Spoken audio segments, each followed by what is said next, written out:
Welcome back. You're still watching NTV Weekend Edition with me, Sandra Twinovideo. Now, recently, the Electoral Commission announced that it would only allow a virtual electoral campaign as opposed to open-air campaigns in a bid to prevent the spread of the COVID-19. There have been concerns about how this will be successfully conducted. Indeed, a legal challenge to this effect is before court. While the Electoral Commission has expressed itself on the campaigns, there is no word on what may happen come the voting day, assuming COVID-19 remains a major concern that requires more social distancing measures. However, on Talk of the Nation tonight, we speak to Dr Emmanuel Eilu, a lecturer in information technology at Uganda Christian University, who gives us some insights into what our options are in regards to a scientific election. Welcome to Talk of the Nation tonight. Thank you, Sandra. Well, everyone seems to be talking about the scientific election.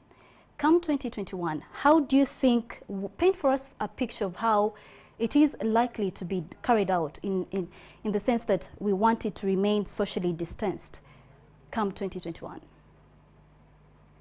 Yes, Sandra, thank you so much for having me in this program. You see, right now we have a global challenge of the COVID-19, and in order to to stop its spread, we have to maintain social distancing. So there is absolutely no way we can have the 2021 elections while observing the social distancing, other than using technology. We have been using this technology since this pandemic began.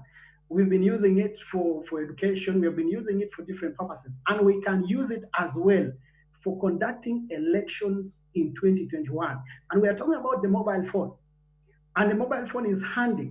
Sandra, we are talking about close to 24 million people in Uganda own mobile phones. And we have a coverage of almost 70%. And we can, make the best use of this technology as far as the 2021 elections is concerned. So it is very possible. We can use it. Right now, the Electoral Commission has said that we have to go digital as far as the campaigns are concerned. What if now we reach the election time? How do we maintain social distancing? That is by voting at home. Okay. And the most available device that we have is the mobile phone. All right.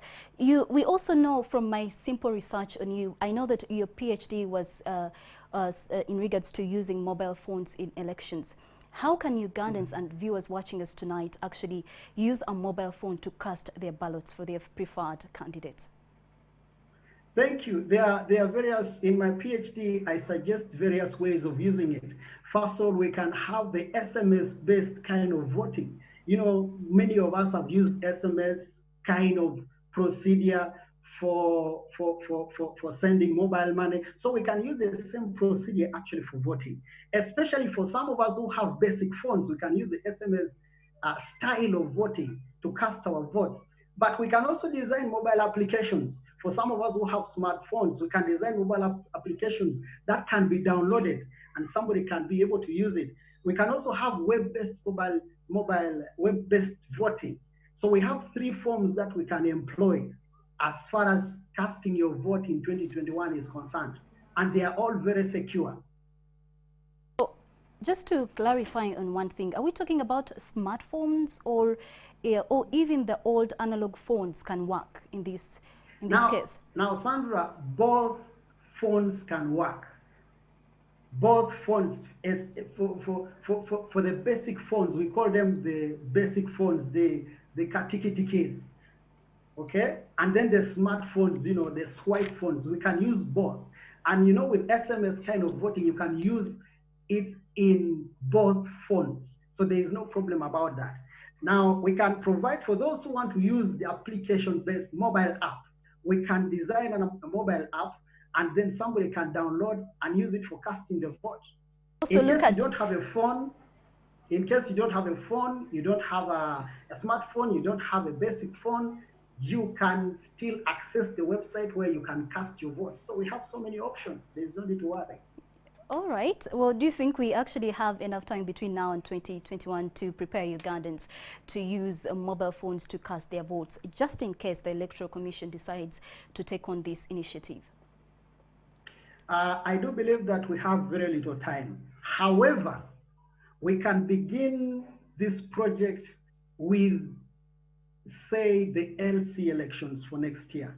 We can first target it as a pilot project.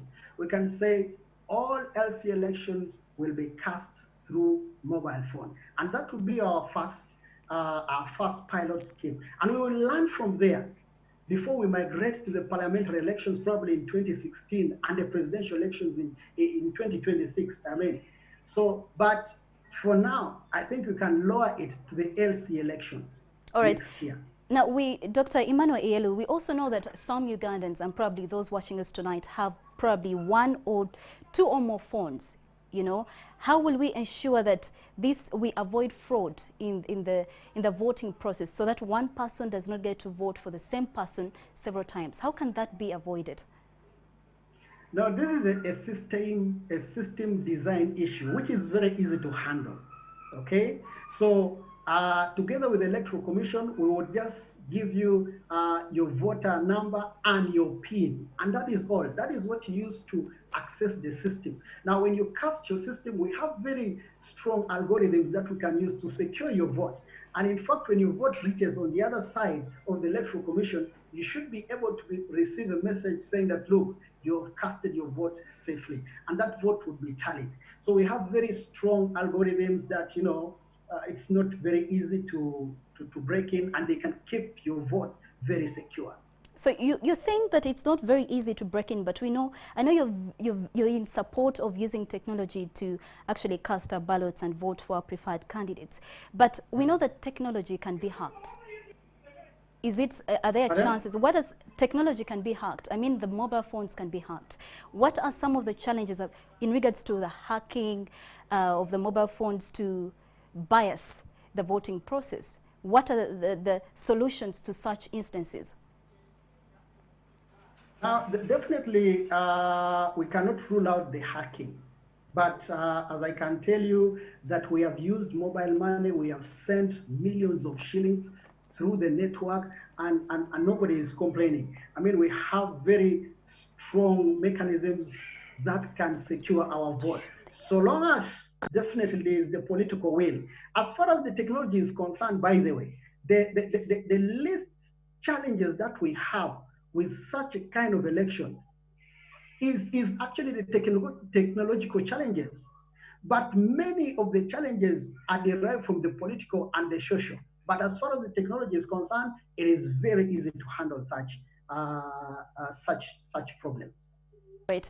Well, anyway, for those watching us tonight, also you can send us your thoughts on our social media platforms, that is NTV Uganda on Facebook and NTV Uganda on Twitter. If you actually think that this is a possibility, people can actually use their mobile phones to vote in order to, of course, to stop the spread of COVID-19. And maybe finally, for those watching us tonight, what would you tell them in regards to the use of mobile phones to vote? Is it something that they should consider? Yes, please, this is something that we should consider. I remember I was doing my master's at that time, and we were coming up with concepts of mobile money, how to send money using your phone. I can tell you some of these concepts were presented in conferences in Europe, and they were trashed as impossible.